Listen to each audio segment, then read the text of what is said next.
अभी मौसम में बदलाव के साथ तापमान में लगातार उतार चढ़ाव हो रहा है, जिससे नमी बढ़ने के साथ खेती के जानकारों ने किसानों को अलर्ट रहने को कहा है।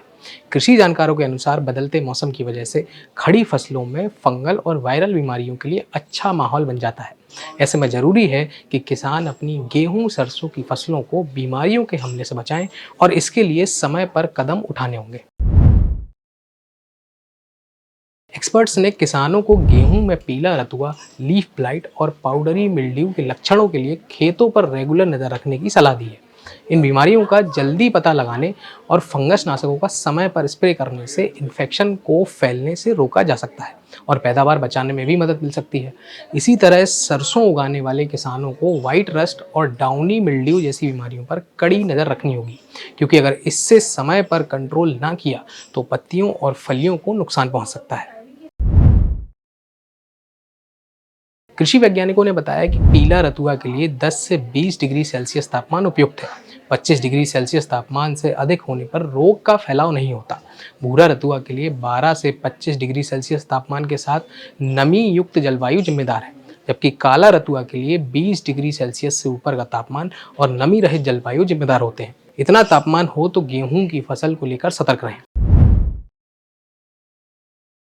कृषि जानकार खेती की गाइडलाइन के अनुसार खेत की सही सफाई, खाद का संतुलित इस्तेमाल और ज़रूरत के हिसाब से कीटनाशकों का इस्तेमाल करने की सलाह देते हैं। किसानों को बादल वाले मौसम में ज़्यादा सिंचाई से बचने के लिए कहा गया है, क्योंकि ज़्यादा नमी से बीमारी तेज़ी से बढ़ सकती है। साथ ही कोई भी केमिकल इस्तेमाल करने से पहले खेती के क्षेत्रीय अधिकारियों से सलाह लें, ताकि सही डोज और इस्तेमाल का तरीका पक्का हो सके। गेहूं की फसल को पीला रतुआ रोग से बचाने के लिए समय रहते फफूंदनाशक दवा का प्रयोग कर लेना चाहिए। पीला रतुआ रोग लगने पर 500 gram zinc sulphate, 2 kilogram urea को 100 लीटर पानी में मिलाएं और फिर इसे पौन एकड़ खेत में छिड़काव कर दें।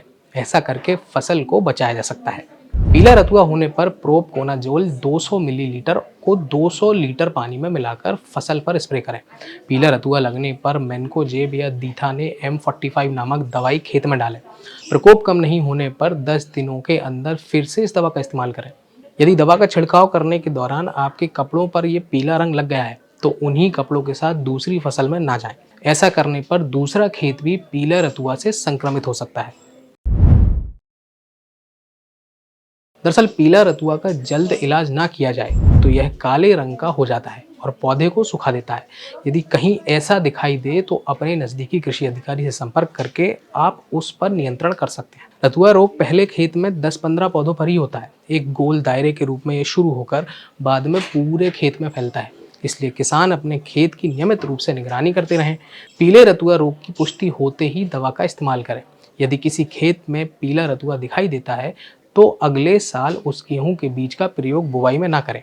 पीला रतुआ बीमारी अधिकतर HD 2967, SD 2851, WH 711 गेहूं की किस्मों में अधिक लगने की संभावना रहती है। ऐसे में अगर आपने इन किस्मों की बिजाई कर रखी है तो विशेष ध्यान रखें। गेहूं की WH 157, WH 283, WH 542 और WH 896 किस्मों में पीला रतुआ कम लगता है। अगले साल बिजाई के लिए इन किस्मों पर गौर कर सकते हैं। बाकी खेती किसानी से जुड़ी काम की जानकारी के लिए किसान तक को सब्सक्राइब कर लें। अगर ये वीडियो आपको पसंद आया है तो इसे लाइक ज़रूर करें। अगर चैनल अभी तक सब्सक्राइब नहीं किया है तो कर लें और नोटिफिकेशन पाने के लिए बेल आइकन भी दबा दें।